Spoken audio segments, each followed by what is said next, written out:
नमस्कार दोस्तों, ये वीडियो मैं हरियाणा की जनता के लिए बनाना चाहता हूँ। हरियाणा सरकार सरकारी मेडिकल कॉलेज के अंदर पढ़ने वाले एमबीबीएस के छात्रों की जिंदगी में एक बड़ा बदलाव लेकर आई है। ये बदलाव सही है या गलत, ये डिसीजन आप करना पूरी वीडियो देखने के बाद। बदलाव हुआ जब सरकार ने 6 नवंबर को एक नोटिफिकेशन निकाला था। लिखा था कि सरकार को खुशी हो रही है ये बताते हुए कि सरकारी मेडिकल कॉलेज में एमबीबीएस में दाखिला लेने वाले छात्रों को अब हर साल 10 लाख रुपए का बॉन्ड भरना होगा। 10-10 लाख हर साल 4 साल के लिए टोटल 40 लाख रुपए भरने होंगे। सरकार आगे लिखती है कि हम आपके इन 40 लाख रुपए का किसी बैंक से लोन करवा देंगे और फिर एमबीबीएस कंप्लीट होने के बाद अगर वो छात्र 7 साल या 7 इयर्स के लिए राज्य की किसी स्वास्थ्य सेवा को ज्वाइन कर लेता है तो हरियाणा सरकार उसके लोन की इंस्टॉलमेंट खुद भर देगी, उसी पैसे से जो उस छात्र ने कोर्स के दौरान जमा करवाया है सरकार के पास 40 लाख रुपए।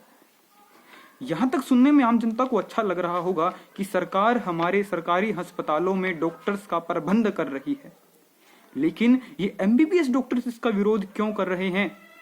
क्योंकि ये डॉक्टर्स और आम जनता दोनों के लिए घातक है। ऐसा मैं क्यों कह रहा हूं वो सुनिए। एक तरफ सरकार कह रही है कि जब आप सरकारी स्वास्थ्य सेवा ज्वाइन कर लेंगे तब हम आपका लोन इंस्टॉलमेंट में भरेंगे। दूसरी तरफ उसी नोटिफिकेशन के 9वें पॉइंट में सरकार लिखती है कि एमबीबीएस कंप्लीट होने के बाद आपको सरकारी सेवा मिलेगी ही सही, इसकी जिम्मेदारी हरियाणा सरकार नहीं लेती है। मतलब साफ है, मतलब हरियाणा सरकार भी मानती है कि हर साल लगभग 800 एमबीबीएस डिग्री धारकों को नौकरी देना संभव नहीं है।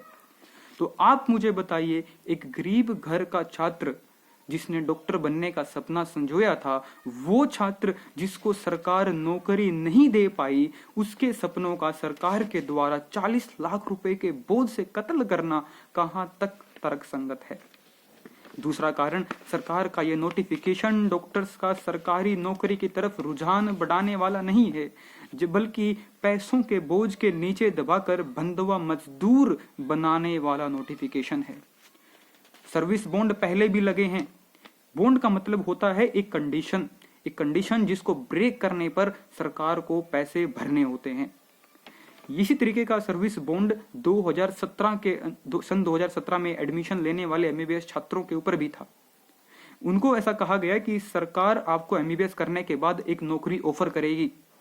नौकरी से अगर आपने मना कर दिया तो आपको 25 लाख रुपए सरकार को भरने पड़ेंगे और वो नौकरी जो है वो केवल 2 साल की ही होगी।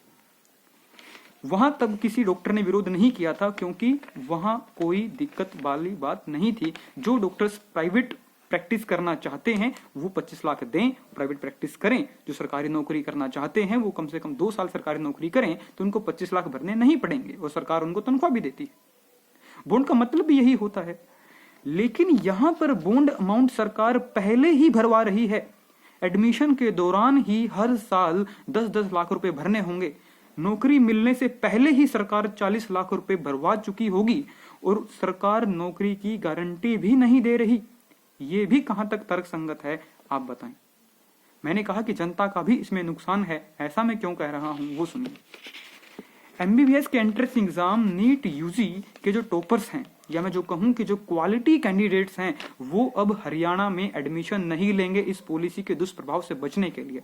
वो ऑल इंडिया कोटा से किसी दूसरे राज्य में एमबीबीएस करेंगे। तो क्वालिटी से कॉम्प्रोमाइज तो आपका हुआ।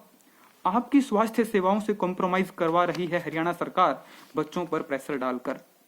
तो अब आप बताइए, आप किसका साथ देंगे? आप छात्रों का साथ देंगे या फिर आप सरकार का साथ देंगे?